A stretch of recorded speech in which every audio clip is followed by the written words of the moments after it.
Hi hello నమస్తే welcome to Radha's delights. ఇవాళ special the best breakfast చిన్న ఉల్లిపాయ సాంబార్తో గుంత పొంగనాలు. ఈ కాంబినేషన్ చాలా బాగుంటుంది. ఒకసారి ట్రై చేసి చూడండి, ఎంజాయ్ చేస్తారు ఈ బ్రేక్ఫాస్ట్ని. ఇది ఈవినింగ్ స్నాక్ లాగా కానీ లైట్గా డిన్నర్కి కానీ చేసుకోవచ్చు. అయితే ముందుగా సాంబార్ చేసుకుందాం. దానికోసం నేను కుక్కర్లో 1 కప్ కందిపప్పును తీసుకొని 5 విజిల్స్ వచ్చే వరకు ఉడికించుకొని పక్కన పెట్టేసుకున్నాను.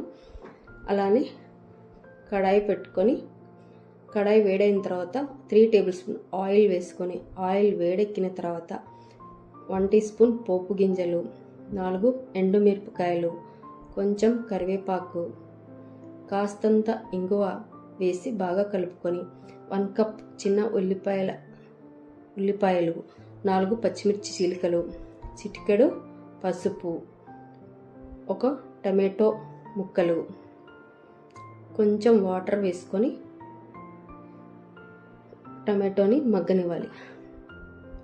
బాగా కలిపిన తర్వాత అలానే 1 teaspoon salt, 1 teaspoon కారం, 1 టీ స్పూన్ సాంబార్ పొడి, అలానే 1 స్పూన్ ధనియా పౌడర్ వేసుకొని బాగా కలుపుకున్న తర్వాత 1/2 కప్పు చింతపండు రసం వేసుకొని బాగా కలిపిన తర్వాత కొంచెం వాటర్ వేసి మూత పెట్టి ఒక 6-7 నిమిషాలు మగ్గనివ్వాలి. మీడియం ఫ్లేమ్ పెట్టి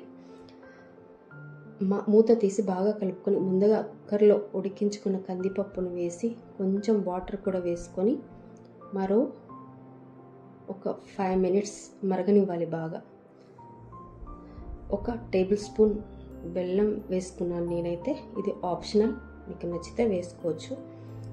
ఆ తర్వాత కొత్తిమీర వేసి దించేసుకోవడమే.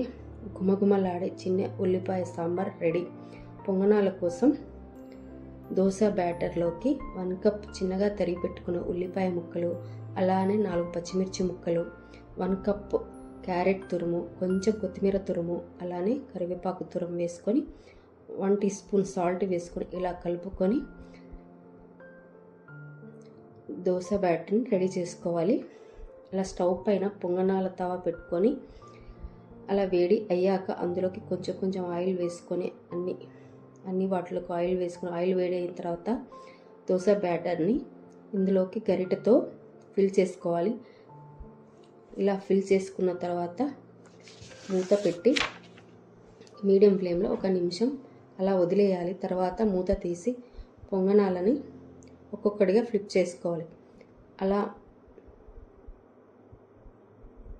ఇలా గోల్డెన్ కలర్లో వచ్చే వరకు పెట్టి అలా ఫ్లిప్ చేసుకోవాలి.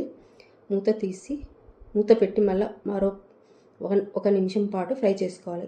ఇలా కొంచెం క్రిస్పీగా సాఫ్ట్గా పొంగనాలు రెడీ అయ్యాయి. ఇలా వేడి పొంగనాలు సాంబార్తో తింటే చాలా బాగుంటుంది. ఈ కాంబినేషన్ పిల్లలు చాలా ఇష్టంగా తింటారు. దోశ బ్యాటర్ ఉంటే బ్రేక్ఫాస్ట్ తొందరగా అయిపోతుంది. అయితే మీకు నచ్చిందా? ఒకసారి ట్రై చేయండి. నచ్చితే లైక్ కొట్టండి. మరిన్ని వీడియోస్ కోసం సబ్స్క్రైబ్ చేసుకోండి. ఇలా